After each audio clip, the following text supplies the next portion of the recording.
Good morning, class 8 students. Today I am going to start a new topic. Topic is area volume. Topic is our area and volume. Area and volume, Unit 17. And this is a Vedant book publications. And this is a demand of one of my subscriber. Now let's see questions. Exercise 17.1. हाम्रो 17.1 exercise हाम्रो Vedanta publications बुकको class 8 को exercise 17.1 रहेको छ र यसमा हाम्रो area and volume हैन एरिया एन्ड भोल्युम रिलेटेड चाहिँ क्वेशनहरु हुन्छ जुन चाहिँ फर्स्टमा चाहिँ अहिले हामी एरियाको चाहिँ पढ्छौं है।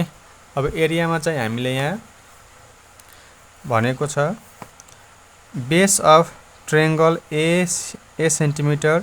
Base of triangle is a centimeter and height is b centimeter. Then area equal to what? Area हाम्रो के हुन्छ त 1/2 base into height जुन चाहिँ हाम्रो बेस के छ त बेस a भछ a है र हाइट कति हो त b 1/2 ab। त्यस्तै base of parallelogram x centimetre and height is y centimetre है। प्यारेलोग्राम को बेस x सेन्टिमिटर हो र हाइट y सेन्टिमिटर छ भने एरिया चाहिँ के हुन्छ भन्दाखेरि हाम्रो x y एरिया चाहिँ हाम्रो x y हुन्छ है। यदि तपाईहरुलाई कन्फ्युजन हुन्छ भने यहाँबाट हेर्न सक्नुहुन्छ है। यहाँ छ हाम्रो फर्मुला। जस्तै प्यारेलोग्राम यो चाहिँ हाम्रो के हो त बेस, यो चाहिँ हाइट है।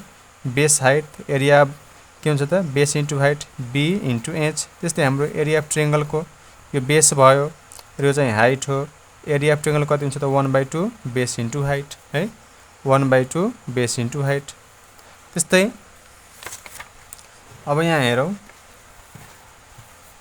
अब यो हाम्रो diagonals of rhombus are a centimetre and b centimetre then area. एउटा डायगोनल छ। डायगोनल भनेको हाम्रो यता हेर्नु यो डायगोनल है। एउटा रोम्बस छ। यो रोम्बस को के डायगोनल दिएको छ। यो diagonal 1 diagonal 2 diagonal 1 diagonal 2 rhombus को डायगोनल 1 डायगोनल 2 दिएको छ भने यसको एरिया चाहिँ के हुन्छ त 1/2 d1 इन्टु d2। त्यस्तै यसमा हाम्रो क्वेशन्समा के दिएको छ त भन्दाखेरि यो क्वेशनमा हाम्रो के भनेको छ त diagonals of rhombus are a centimetre र b सेन्टिमिटर। एउटा डायगोनल a दिएको छ र एउटा डायगोनल b दिएको छ भने एरिया चाहिँ के हुन्छ त 1/2 a इन्टु b ab। त्यस्तै diagonals of kite x centimetre र y सेन्टिमिटर। त्यस्तै अब काइट को डायगोनल्सहरु है यहाँ हेर्न सक्नुहुन्छ। काइट को डायगोनल्सहरु काइट यो चाहिँ काइट को फिगर हो है। यो चाहिँ काइट को फिगर हो र यो डायगोनल 1 यो डायगोनल 2 हो है। यो डायगोनल 1 डायगोनल 2। त्यस्तै हाम्रो एरिया चाहिँ के हुन्छ त 1/2 र यही डायगोनल 1 र डायगोनल 2 चाहिँ के हुन्छ त प्रोडक्ट अफ डायगोनल्स। डायगोनल चाहिँ प्रोडक्ट। अब हामीले चाहिँ के त d1 इन्टु d2। यसमा हाम्रो अब के दिएको छ त डायगोनल को सट्टामा d1 को ठाउँमा र d2 को ठाउँमा diagonals of kite a is x।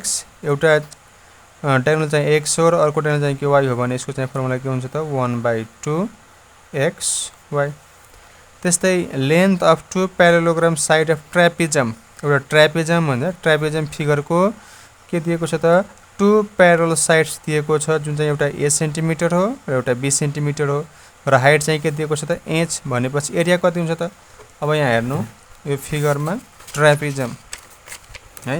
एउटा ट्रापेजम फिगर के दिएको छ एउटा यो लेन्थ दिएको छ एउटा यो लेन्थ दिएको छ है। लेन्थ दुईटा दिएको छ L1 L2 L1 and L2 length दुईटा दिएको छ L1 L2 र यो के हाइट दिएको छ भने ट्रापेजम निकाल्ने फर्मुला चाहिँ के हुन्छ 1/2 sum of the parallel side र यो साइडहरु चाहिँ प्यारल साइडहरु चाहिँ के हुन्छ सम गर्ने र इन्टु h गर्ने। त्यस्तै हाम्रो यता हेर्नुस् देन एरिया हाम्रो चाहिँ के हुन्छ त एरिया हाम्रो के हुन्छ 1/2 र सम डायगोनल्स को term a plus b into height. अब diagonals of quadrilateral x centimetre two perpendicular from the opposite vertex to the diagonals are a centimetre and b centimetre then its area. अब हेर्नु एउटा क्वाड्रेट्रियल छ। क्वाड्रेट्रियल हेर्नु एउटा क्वाड्रेटियल हो। क्वाड्रेटियल भनेको हाम्रो यो चाहिँ र यसको चाहिँ के छ त भन्दाखेरि एउटा यो परपेन्डिकुलर है र एउटा यो परपेन्डिकुलर दिएको छ र एउटा सिधै एउटा डायगोनल कति दिएको छ त डी है।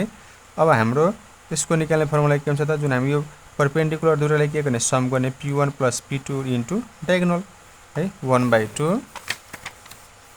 अब यहाँ पनि हामीले के गर्नुपर्ने हुन्छ त भन्दाखेरि 1/2 हैन र हाम्रो the diagonals of the diagonals कति दिएको छ त x र हाम्रो a + b। यो हाम्रो क्वेसन नम्बर 1 को चाहिँ के भयो त हाम्रो सोलुसन भयो। अब क्वेसन्स नम्बर 2 को लागि म कपीमा सोल्भ गरेर देखाउँछु।